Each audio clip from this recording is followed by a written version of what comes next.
தமிழ்நாட்டினுடைய சீரேடுகளில் பாதி சீரேடுகள் இன்னைக்கு தளபதி விஜய் ரசிகர் மன்றம் மக்கள் இயக்கத்திலேருந்துலாம் அவங்களுடைய பேர்கள்லாம் இருக்குது. பல விஷயங்கள் நானும் இங்கே வந்து அடுக்கியிருப்பேன், பசங்களுக்கே தெரியும், இப்போ கேட்குறவங்களுக்கே பாதி தெரியும். அப்போது அவருடைய தொண்டர்கள், அவர் கூட பின்னாடி இருக்கிறாரு ஒரு அக்கௌண்டன்ட்டு, அந்த அக்கௌண்டன்ட் அன்றைக்கி வீடு பூந்து தூக்கிட்டு போகிறாங்க போலீஸ், அவர் கூட நிற்கிறார் அக்கௌண்டன்ட், கூட இருக்கிறவங்களே பார்க்க முடியல. இவர் எப்படி தமிழ்நாட்டு மக்கள் என் வீட்டையும் உங்கள் வீட்டையும் எப்படி பார்ப்பாரு? நமக்கு அரிசி பருப்பு எப்படி தருவார் நீங்கள் நினைக்கிறீங்க சொல்லுங்கள்? தரமாட்டார். அதனால் சிம்பிள் சார், அது ஒரு ஒரு தொண்டர்களை நீங்கள் கட்டுக்கோப்பாக வைக்க முடியாதவங்க, நீங்கள் வந்து மக்களையும் நாட்டு மக்கள் பிரஜைகளோட பிரச்சனையை நீங்கள் எப்படி தீர்ப்பீங்க அப்படின்றது ஒரு கேள்வி இருக்குது.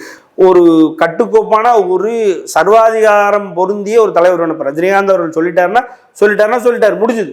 அவர் சொல்லிட்டாருன்னா அரசியல் கிடையாது, அவ்வளோதான். நாங்கள் இன்னும் அவருக்கு தான் ரசிகர்கள், அவ்வளோதான். அமைதியாக இருப்போம். உண்டுனா உண்டு, இல்லைன்னா இல்லை. இருப்பாங்களா விஜய் ரசிகர்கள்? விஜய் வந்து அரசியல் இல்லைன்னு சொன்னா இருப்பாங்களா? அவ்வளோதான், கொளுத்திடுவாங்க ஒரு ரேடியா இதோட மக்கள் இயக்கத்தை புறத்தையும்.